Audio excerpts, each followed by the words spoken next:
মহারাজ শ্রী বিশ্বনাথ শাস্ত্রী তন্ত্র ও জ্যোতিষের যার জুড়ি মেলা ভার। আজকে মহারাজের কাছে শুনবো এই জীবনের উত্থান পতন কেন হয় এরকম, এই বিষয় এই 2025-এ খুব দেখা যাচ্ছে। এটা কেন হচ্ছে, কখনো ভালো কখনো খারাপ। আসুন আমরা তার সঙ্গে কথা বলি এবং আমাদের সঙ্গে রয়েছেন বিশিষ্ট অভিনেতা শ্রী বিশ্বজিৎ চক্রবর্তী এবং আপনাদের সঙ্গে সঞ্চালনায় দেবাশিস চৌধুরী।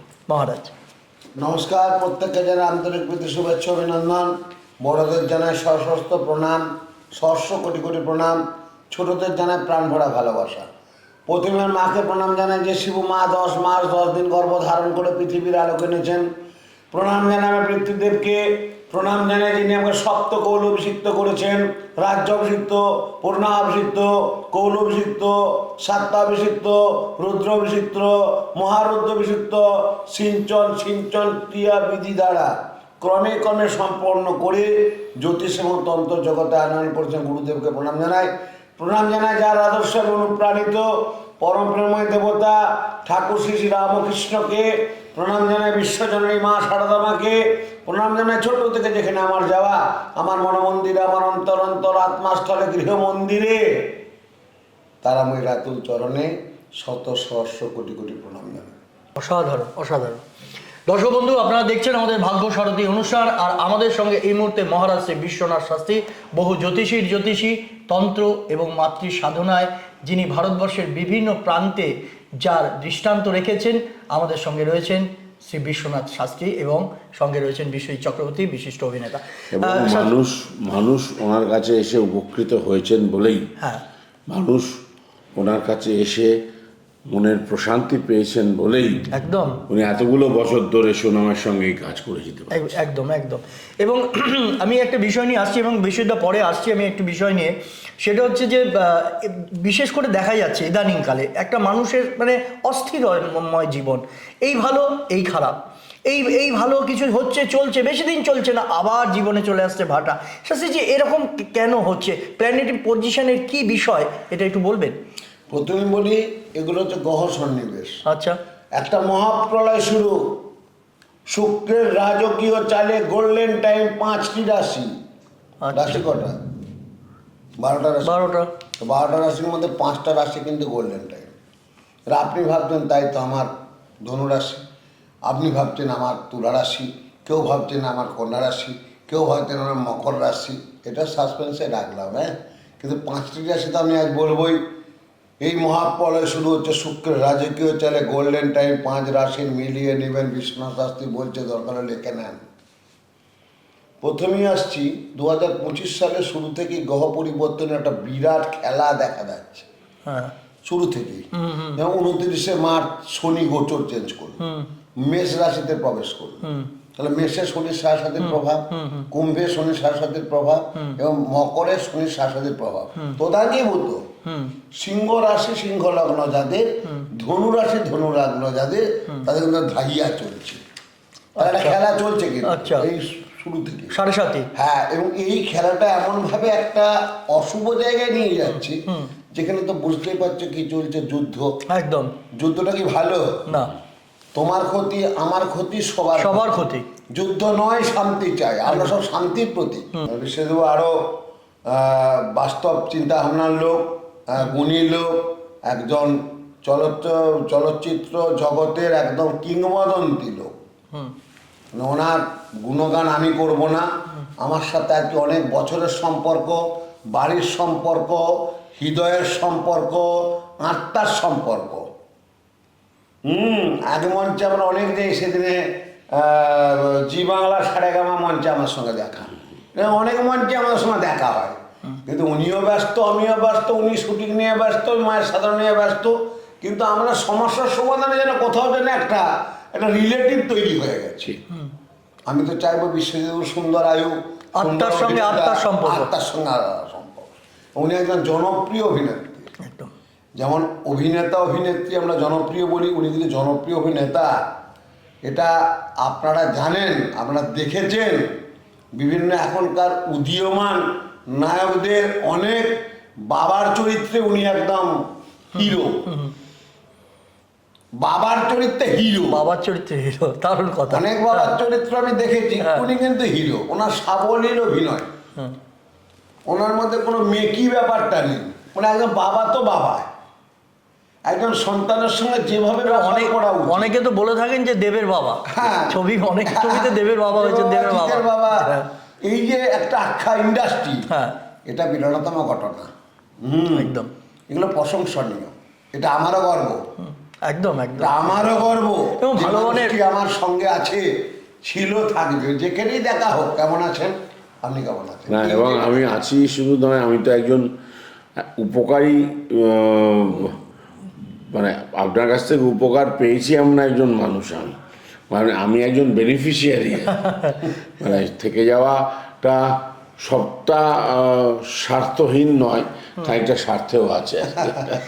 এবং বিষয়টা যখন শাস্ত্রীর সঙ্গে আলাপ হয়েছিল সেই সময় থেকে অনেক বছর আগে, তারপর থেকে শাস্ত্রীর কাছে বিভিন্ন পরামর্শ বা বিভিন্ন কথাবার্তা কেমন লাগে আপনাকে? যদি প্রশ্ন করি যে আমি সব সময় সমস্যার সমাধান পেয়েছি ওনার কাছ থেকে, সব সময় সমস্যার সমাধান পেয়েছেন। এমনও হয়েছে যে যখন আমি হয়তো যোগাযোগ করিনি, উনি ঠিক খবর পাঠিয়েছেন যে এবার একটু সাবধান হওয়ার সময়, এবার এই হতে পারে। আমি তখন অসাধারণ অসাধারণ অসাধারণ অসাধারণ। শরীরটা প্রবলেম হতে পারে, হ্যাঁ, কারণ আপনি তো খুব ব্যস্ত থাকেন। আর শুটিং ব্যাপারটা যতটা শুনতে ভালো, কষ্ট কিন্তু অনেক। একদম একদম, প্রচুর পরিশ্রম করতে হয়, প্রচুর আলোর সামনে দাঁড়াতে হয়, সময়ে খাওয়া হয় না, সময়ে খেতে পাওয়া যায় না, কিন্তু কাজটা তো করতে হবে। এটা ওনার জীবিকা। এবং মানুষের সামনে এই সুন্দর একটা অভিনেতার অভিনয় তুলে ধরা, এটা কজন পারে? আজকে অভিনয় জগতে অনেকে এসেছেন, অনেকে কিন্তু নিরাশ হয়ে বাড়িও গেছেন। উনি কিন্তু সে শক্ত খুঁটি এতগুলো বছর ধরে, এটাই মানে এমন কোনো নেই যে ওনার সাথে অভিনয় করেন এখনকার থেকে, অনেক পুরোনো দিনের সব। আমি তো দেখেছি করেছে, বা আপনারাও দেখেছেন। শুধু আমার কথাটা বললে তো হবে না, আপনারাও দেখেছেন। এখন ওনাকে পর্দাতে দেখছেন, বিভিন্ন সিরিয়ালে দেখছেন, বিভিন্ন অ্যাডে দেখছেন। অ্যাড কোন মানুষটাকে দিয়ে করায় বলুন তো? যিনি সফলতম জায়গায় আছে, তাকে দিয়ে অ্যাড করানো যায়। কি বাস্তব তো নাকি? একদম একদম, সেই পপুলারিটি আছে মানুষের। যাই হোক, 2025 সালের শুরুতে গ্রহ পরিবর্তনে বিরাট খেলা দেখা যাচ্ছে। একের পর এক গ্রহরা তাদের রাশিচক্রে এবং নক্ষত্রপুঞ্জে পরিবর্তন করছে। 31শে মে 2025 সালে শুক্রের গোচর নিজেই অতিপ্রাকৃত হবে। এই দিনে শুক্র মীন রাশি ত্যাগ করে মেষ রাশিতে প্রবেশ করবে। 31শে মে সৌরজগতে 9টি গ্রহ রয়েছে এবং প্রত্যেকটি গ্রহের নিজস্ব তাৎপর্য রয়েছে। তারা এক রাশি থেকে অন্য রাশিতে স্থানান্তরিত হয় এবং আবার বিপরীতমুখী এবং সরাসরি হয়ে এটি প্রায় 1 মাসের ব্যবধানে তার রাশিচক্র পরিবর্তন করে। মানব জীবনের পাশাপাশি দেশ এবং বিশ্বকে প্রভাবিত করে। মেষ রাশিতে শুক্রের গোচরে কিছু রাশির জন্য ভীষণ ভীষণ উপকারী। এবার আপনারা ভাবছেন তাই তো, মেষে তো শনির সাথে চলছে, শনির সাথে চললেও শুক্রের একটা ভূমিকা আছে। মেষ রাশি 5টা রাশি বলেছি আমি। প্রথম রাশি হচ্ছে মেষ, দ্বিতীয় রাশি হচ্ছে মিথুন, তৃতীয় রাশি হচ্ছে কর্কট, চতুর্থ রাশি হচ্ছে তুলা, পঞ্চম রাশি হচ্ছে মকর। এই 5টা রাশির ক্ষেত্রে 2025 সালে শুক্রের মহাপ্রলয় শুরু। সেই মহাপ্রলয় শুরুর জন্য ভীষণভাবে আপনারা এগিয়ে যেতে পারবেন।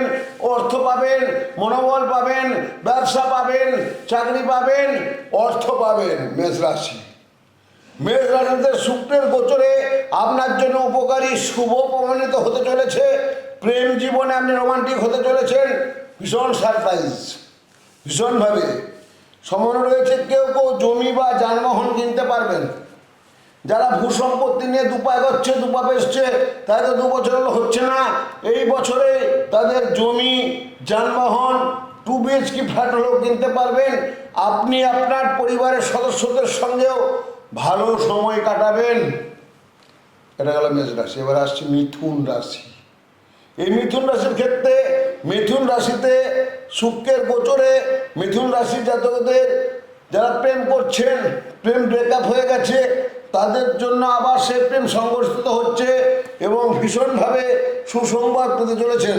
চাকরিজীবী যারা চাকরি করছেন এবং যারা ব্যবসায়িক করছেন তাদের জন্য ভীষণ সুখবর এবং ভাগ্যবান হবেন। বিবাহিতদের মধ্যে, সঙ্গীদের মধ্যে স্বাস্থ্যের মনোযোগ দেওয়া উচিত। যারা দাম্পত্য জীবনে তাদের সঙ্গী, শয্যাসঙ্গী, গৃহসঙ্গী, দাম্পত্য সুখ, স্বাস্থ্যের প্রতি নজর দেবেন। কেমন? এবার আসছি, দুটো রাশি বলে গেলাম, এবার আসছি কর্কট রাশি। শুক্রের রাশি চক্রের পরিবর্তন। কর্কট রাশি আপনি অনেক নতুন সুযোগ পেতে পারেন, যা নিষ্ঠা, চেতনা, আদর্শ, কঠোর পরিশ্রমের সঙ্গে সঙ্গে আপনার জীবনে সুন্দর সুন্দর সাফল্য এনে দেবে। বাড়ি এবং পরিবারের শান্তি ও সুখের পরিবেশ থাকবে। জীবনসঙ্গীর সঙ্গে সম্পর্কের উন্নতি হবে।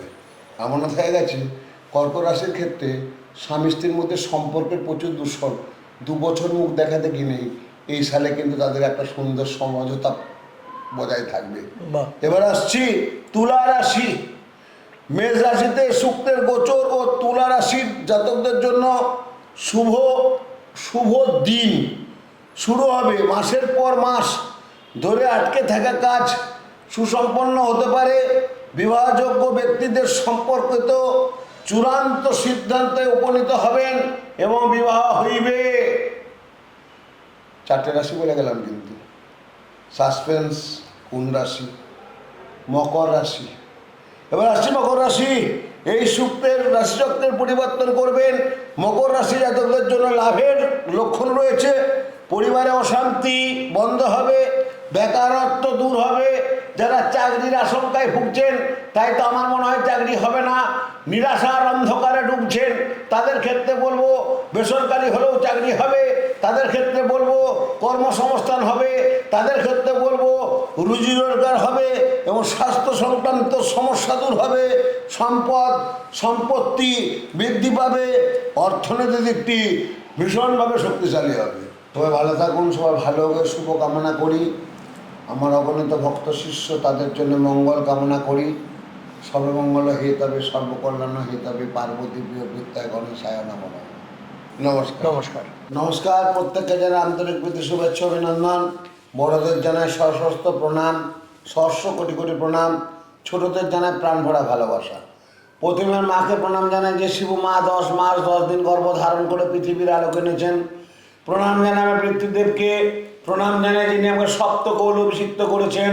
রাজ্যাভিষিক্ত, পূর্ণাভিষিক্ত, কৌলভিষিক্ত, সাত্যাভিষিক্ত, রুদ্রাভিষিক্ত, মহারুদ্রাভিষিক্ত, সিঞ্চন ক্রিয়াবিধি দ্বারা ক্রমে ক্রমে সম্পন্ন করে জ্যোতিষ এবং তন্ত্র জগতে আনয়ন করেছেন গুরুদেবকে প্রণাম জানাই। প্রণাম জানাই যার আদর্শে অনুপ্রাণিত পরম প্রেমময় দেবতা ঠাকুর শ্রী শ্রী রামকৃষ্ণকে। প্রণাম জানাই বিশ্বজননী মা শারদা মাকে। প্রণাম জানাই ছোট থেকে যেখানে আমার যাওয়া, আমার মনমন্দিরে, আমার অন্তর আত্মাস্থলে, গৃহ মন্দিরে তারাময় রাতুল চরণে শত সহস্র কোটি কোটি প্রণাম জানাই। এই 5টা রাশি ছাড়া অন্য রাশিরা কি একটু ছিটে ফোটা কিছু পাবে না? অবশ্যই পাবে। সব রাশির ক্ষেত্রে সবার তো সমান নয়। হ্যাঁ। এটা শুক্রের একটা মহাপ্রলয় চলছে। আচ্ছা। শুক্র দেয় ভাবনা, শুক্র দেয় রুচি, শুক্র দেয় ভালো কাজ, শুক্র দেয় অভিনেতা অভিনেত্রী, হ্যাঁ। শুক্র দেয়, তুমি কি জানো ভালো ভালো ছেলেগুলো রান্না করে? হ্যাঁ, অনেক মেয়ে রান্না করতে পারে না এবং ভালো রান্না করে। শুক্রের প্রভাব তাদের আছে। ও আচ্ছা। শুক্র যদি ভালো না থাকে সে ভালো শেফ হতে পারে না। আচ্ছা, বুঝেছো? আচ্ছা। শুক্র যদি ভালো না থাকে সে ভালো অভিনেতা হতে পারে না। একদম। শুক্র যদি ভালো না থাকে সে ভালো অভিনেত্রী হতে পারে না। শুক্র যদি খারাপ থাকে তার সন্তান হয় না। আচ্ছা। দেখবো অনেকে হাতে দেখবে মেয়েদের শুক্র স্থানে যায়, হুম হুম। তার মানে তার সন্তান স্থান হবে না। সে গোটা ভারত ঘুরছে, পৃথিবী ঘুরছে, বড় বড় ডাক্তার ঘুরছে, কিন্তু সন্তান স্থান নেই। শুক্র কাটা। শুক্র হচ্ছে সন্তান, সন্তানের জায়গা। শুক্র হচ্ছে সেক্সুয়াল রিলেশন, সামাজিক রিলেশন। অনেকে দেখবে, তুমি লক্ষ্য করে দেখবে, বিয়ে বাড়িতে অনেক লোক গেছে, সব আনন্দ করছে। এখন তো ডিজে, আর বিয়ে বাড়ি মানে কি ডিজে? ডিজে আগে সানাই ছিল। যাই হোক, আমার ছেলের বিয়ে দিলে আমি সানাই করবো, এটা আবার ঠিক। ডিজে করবো না, সেটা অন্যদিকে করবো। এই আগে সানাই, বুঝেছো? মাঙ্গলিকটা আগে, সেই নহবত। হ্যাঁ, নহবত। তো শুক্র দেখবে অনেক ছেলে দেখবে সবাই নাচছে, একটা ছেলে কোনটায় দাঁড়িয়ে আছে, তার মানে শুক্র তার খারাপ। অনেকে কয়েক কোটি টাকার মালিক ছেঁড়া জামা পরে ঘুরছে, আর সামান্য 10,000 টাকার মালিক 10,000 টাকা মাইনে পায় যাবে, টাই পরে বুটমার্ক সেল পরে ঘুরছে। কথাটা বুঝতে পেরেছি? শুক্র কোন জায়গায় দেখে, মিশতে পারে না মানুষের সাথে, সেইভাবে কথা বলতে পারে না। তা বলে কি অন্য গ্রহগুলো খারাপ যাবে?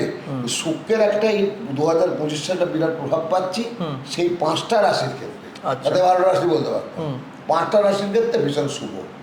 তারা যদি একটু সাবধান সতর্কতা থাকে, আমার এই বার্তাগুলোকে রিসার্চ করে পেয়েছি, রিসার্চ করে আমি দেখেছি জ্যোতিষ হচ্ছে বিজ্ঞান ভিত্তিক বিচার, বিজ্ঞান ভিত্তিক বৈজ্ঞানিক আলোচনা করলাম। একদম জ্যোতিষের আলোকে জীবন জিজ্ঞাসা এবং বৈদিক মতে যে আমরা কাজগুলো করি, তন্ত্র মতে যেগুলো কাজগুলো করি, কাজগুলো তো একটা জায়গাতেই আসতে হয়। বিজ্ঞান ভিত্তিক বিচারটা নিয়ে আমি মানুষের সামনে তুলে ধরলাম। অতএব এগুলো আপনারা মেনে চলবেন, ভীষণ ভালো হবে। তার জন্য অন্য রাশির ভয় পাওয়ার কোনো কারণ নেই। এবারে এখানে একটা প্রশ্ন আসবে, জিজ্ঞাসার জন্য। তাই তো এইদিকে বলছেন মেষ রাশির এই ব্যাপার, শনির সাড়ে তাহলে শনির সাড়ে সবসময় নেগেটিভ প্রভাব দেয় না। আচ্ছা, শনি কিন্তু আমাদের গ্রহরাজ, গ্রহ মহারাজ। শনি ভালো থাকে, শনি ভালো দেয়। আর শনি যখন কুদৃষ্টি পড়ে তখন কিন্তু খুব ক্ষতি হয়। শনি তো ফিরিয়েও দেয়, বলে যে কিছু নেয় না, যখন দেয় দেয়, যখন নেয় নেয়। আচ্ছা, শনি রিটার্ন করে, দেয়া নেয়ার খেলা করে, এটাই শনির নেচার। শনি হচ্ছে নিষ্ঠার কারক গ্রহ, সততার কারক গ্রহ, সত্যের কারক গ্রহ এবং সতের কারক গ্রহ, ধর্মের কারক গ্রহ। আচ্ছা, যে সমস্ত জাতকের শনি নিচস্থ আছে, যে সমস্ত জাতকের লগ্নে শনি আছে, তাদের খুঁতখুঁতে মানসিকতা। তারা বাঁ হাতকেও বিশ্বাস করে না, ডান হাতকেও বিশ্বাস করে না, নিজের হাতকেও বিশ্বাস করে না, নিজের বাবা মাকেও বিশ্বাস করে না। তো শনি যেমন নেগেটিভ দেয়, আবার শনি থিঙ্কিং বিরাট বড় দেয়। অসাধারণ, অসাধারণ, অপূর্ব বিশ্লেষণ। আমরা সত্যি মানে এই যে এত কিছু জানতে পারি খুঁটিনাটি, এ মানে গভীরতা, সাবজেক্টের গভীরতা না থাকলে এ কিন্তু জানা যায় না। কারণ সেভাবে তো জানতে হবে, পড়তে হবে, গুরুর সেরকম আশীর্বাদ থাকতে হবে। কি বিশ্ববিদ্যা, কি মনে হচ্ছে? এবং অনরল বলে যাচ্ছেন, বাধাহীন এবং প্রচণ্ড বিশ্বাস থেকে, মানে সাবজেক্টটা ওনার এতটা কন্ট্রোলে একদম, যে কখনো মনে হচ্ছে না যে উনি কোনো দ্বিধার মধ্যে আছেন, এবং স্বতঃস্ফূর্ত মানে বলে যাচ্ছেন কত অভিজ্ঞতা, কত কাজ। আমার একটা খুব জানতে ইচ্ছা করে, মানে আমি বহু আগে, মানে বহু বছর আগে থেকে শাস্ত্রীজি অভিনয়ে মানে অভিনয়ের ক্ষেত্রে বহু মানুষ এসছেন, খেলোয়াড়, শিল্পী, শিল্প জগতের বহু মানুষ এসছেন, সাধারণ মানুষ এসছেন। এবং তার আগে শাস্ত্রীজির সাধনা, শাস্ত্রীজির কাছে শুনেছি লরি করে তারাপীঠ গেছেন। শাস্ত্রীজির কাছে আমার জানতে ইচ্ছে করে, শাস্ত্রীজি আজকে আপনি সমস্ত মানে এই যে মোহনা মানে নদী গিয়ে সমুদ্রে মিলিত হয়, সেরকমভাবে বিভিন্ন স্ট্রিমের বড় মানে উচ্চ আসনের মানুষরা যখন এক জায়গায় যান, আপনি এই লাইনে যেই উচ্চ শিখরে গেছেন, আপনার সমস্ত মানুষদের সঙ্গে সেইভাবে জানাশোনা। তো আজকে একটা জায়গায় জানতে ইচ্ছে করে শাস্ত্রীজি, আজকে কি সেই ফ্ল্যাশব্যাক, পেছনের কথা মনে পড়ে, সেই স্ট্রাগেলের সময় লরি করে তারাপীঠে গেছেন? পুরোনোকে আমি ভুলি না। আমি একটা সময় ছিলাম শ্মশানবাসী, যেটা তুমি আগে বললে, লরি স্টোন চিপ, তার উপর উঠে গেছি, সেখান থেকে আমি তারাপীঠ গেছি। তো সাধনা যখন করেছি, কষ্ট যখন করেছি, আজকে লন্ডনে যাচ্ছি, এটা তার আমার কৃপা নয়। অবশ্যই তার আমার কৃপা, সবচেয়ে বড় কৃপা হচ্ছে মানুষের কৃপা। একদম একদম। আমি অনেক অ্যাওয়ার্ড পেয়েছি, হয়তো পরবর্তী পর্যায়ে মা তার আরো অ্যাওয়ার্ড দেবেন, নিশ্চয়ই দেবেন, নিশ্চয়ই দেবেন। আমি সেটাকে অ্যাকসেপ্ট করব। আমার জীবনের শ্রেষ্ঠ অ্যাওয়ার্ড হবে লন্ডনে। আমি ভারতবর্ষে এবং ভারতবর্ষের বাইরেও প্রচুর অ্যাওয়ার্ড পেয়েছি, একদম, এবং 16খানা দেশ ঘুরেছি। তো সেই লরি ঘুরে তারাপীঠটাকে ঘুরে যাব, সেই সাধনা। আমি যার জন্য এই কামাখ্যা যাব, তো আপনি বিশ্বাস করতে পারবেন না, আমি শাল পাতায় ভাত খাই, মাটিতে শুয়ে থাকি কম্বলের মধ্যে, এই সামনে কামাখ্যা যাব। তা আমি একজন এসছে খুব বড় লোক, প্রচুর টাকার মালিক, গাড়ি বাড়ি বিরাট ব্যাপার, তাদের কিছু প্রবলেম আছে। তো বললো আপনি কামাখ্যা যাচ্ছেন, আমরা যেতে পারি? হ্যাঁ। তখন বলতো আপনি কিসে যাবেন? আমি আমার ফ্লাইটে যাবো। মানে আমার 2028 সাল পর্যন্ত আমার ফ্লাইটের টিকিট রেডি আছে, আমাকে 10 টাকাও দিতে হবে না, কেনা মানে কাটানোর জন্য রেডি আছে। তাহলে আমি যাবো, আপনি যাবে, পিএনএর নাম্বারটা নিয়ে নাও তার কাছে। কিন্তু বাবা কামাখ্যা যে যাবে, শাল পাতায় খেতে হবে, মাটিতে শুতে হবে। তো আমার আসিতে বলে, বাবা ইয়ার কি মারছে? বলে বাবা ইয়ার কি মারা না, এটা ঠিক। হ্যাঁ বাবা, ও বিশ্বাস করতে পারে। বিশ্বাস করতে পারছে না যে আপনি এই জায়গায় গিয়ে এখনো এরকম জীবনযাপন করছেন। আজও আমি কামাখ্যায় যাচ্ছি, আজও আমি শালপাতায় খাবো, আজও আমি ওই মাটির ভাঁড়ে চা খাবো, আজকেও আমি ভাত খাবো সবার সঙ্গে, অন্ন খাবো সবার সঙ্গে। সেটা আমি লন্ডনেও যেতে পারি, ক্যানাডাও যেতে পারি, অস্ট্রেলিয়া, দুটো জিনিস বলবো না। একটা কামাখ্যার মাটি, যে মাটিতে আমার প্রথম সাধনার জগৎ, আর তারাপীঠে আজকে তারা মা বিরাট আশ্রম করে দিয়েছেন, সঙ্গে কানেক্টেড টু লজও করে দিয়েছেন। এটা আমার ভালোবাসা না, আমার ভক্ত শিষ্যদের ভালোবাসা। একদম। আর কামাখ্যাতে গিয়ে কম্বলে শুভ আর ওই শালপাতায় বসে মায়ের প্রসাদ অন্ন খাবো, অসাধারণ অসাধারণ। আপনি তৃপ্তি করেই খান। হ্যাঁ, ভালো করে খায়। তৃপ্তি করে তৃপ্তি করে। চেয়ারে বসে জানা করে খায়, ওখানে বসে যেন অনেক তৃপ্তির খায়, আর সঙ্গে এত ভক্ত শিষ্য থাকে। অসাধারণ। এই জায়গায় পৌঁছে, একটা তৃপ্তি। এই জায়গায় পৌঁছে বিশ্ববিদ্যা মাটির কাছে, মাটির পাশে, মাটির সাথে মিশে যে মানুষ থাকেন, সেই কথা বলতে হয়, বলো কি তোমার ক্ষতি জীবনের অথই নদী, পার হয় তোমাকে ধরে দুর্বল মানুষ যদি। সেই মানুষরা পার হয়ে যাচ্ছেন বিশ্বনাথ শাস্ত্রীর কাছে এসে, বিশ্বনাথ শাস্ত্রীকে ধরে। আপনারা যারা যোগাযোগ করতে চাইছেন, ইতিমধ্যে আপনারা যারা দেখছেন ফোন নাম্বার আমাদের স্কলে যাচ্ছে, আমি বলে দিই, সোমবার আপনারা পাবেন গড়িয়াহাট 115D রাসবিহারী এভিনিউ, চন্দ্রানী জুয়েলার্সের পাশের গলি, 4টে থেকে 8টা। মঙ্গলবার পাবেন বরানগরে 4টে থেকে 8টা, নিউ বন্ধন জুয়েলার্স লক্ষ্মীরত্ন জেমসে। বৃহস্পতিবার ব্যারাকপুর চেম্বার সৌভাগ্যচক্র 15 নম্বর রেলগেট নিবা ফার্নিচারের দোতলায় 4টে থেকে 8টা। শুক্রবার হাওড়া চেম্বার জাগৃতি হাওড়া ময়দান সরস্বতী সদনের সামনে 4টে থেকে 8টা। শনিবার এবং রবিবার বেহালা নিজ মন্দিরে, বেহালায় আপনারা পাবেন 16 বিদ্যাসাগর সরণি বড় বাগান শাস্ত্রীজি কালী মন্দিরে। এবং আপনারা যারা এই ফোন নম্বরে যোগাযোগ করুন 9830261365, 9874961188 এবং 9831528134। আবার বলছি 9830261365, 9874961188, 9831528134। এছাড়া পূর্ব মেদিনীপুরে তমলুক, পশ্চিম মেদিনীপুর রেশমা হোটেলে আপনারা পাবেন বিশ্বনাথ শাস্ত্রীকে। মেদিনীপুর, বর্ধমান, বাঁকুড়া, কোতলপুর, তারাপীঠ, যে কোনো জায়গায় আপনারা পাবেন, কিন্তু আপনারা অবশ্যই নাম্বারে বুকিং করে আসুন। সবাই ভালো থাকুন, সবাই ভালো হবে শুভ কামনা করি। আমার অগণিত ভক্ত শিষ্য, তাদের জন্য মঙ্গল কামনা করি। সর্বমঙ্গল হেতবে সর্বকল্যাণ হেতবে পার্বতী প্রিয় বিদ্যায় গণেশায় নমঃ। এটি আমাদের জ্যোতিষের ভাষা, এইটা আমার জ্যোতিষের প্রথম মন্ত্র। তো যাই হোক, সেই মন্ত্রটি তুলে ধরলাম। আর যারা অর্থনৈতিক কষ্টে ভুগছেন, ভীষণভাবে তাদের উদ্দেশ্য বলছি, যখন আমরা কোনো অন্ন খাবেন দুপুরবেলা, এই মন্ত্রটা পাঠ করবেন, ওম ব্রহ্মার্পণ ব্রহ্ম হবি ব্রহ্মাগ্না ব্রহ্মণ হতাম ব্রহ্মৈবতী ন গন্তব্যং ব্রহ্মকর্ম সমাধিনা। মাথায় ঠেকিয়ে ঈশ্বরকে স্মরণ করে, আপনার দেবতা কৃষ্ণ, আমার দেবতা কৃষ্ণ, সবার দেবতা কৃষ্ণ, কারুর দেবতা কালী, কারুর দেবতা শিব, কেউ মা দুর্গা, কেউ মা তারা, কপালে ঠেকিয়ে ওম ব্রহ্মার্পণ ব্রহ্ম হবি ব্রহ্মাগ্না ব্রহ্ম হতম ব্রহ্মৈবতী ন গন্তব্যং ব্রহ্মকর্ম সমাধি বলে অন্নটি খাবেন। দেখবেন আপনার চিরদিন কোনো দিন অন্নের অভাব হবে না। ভালো থাকুন, নমস্কার। নমস্কার।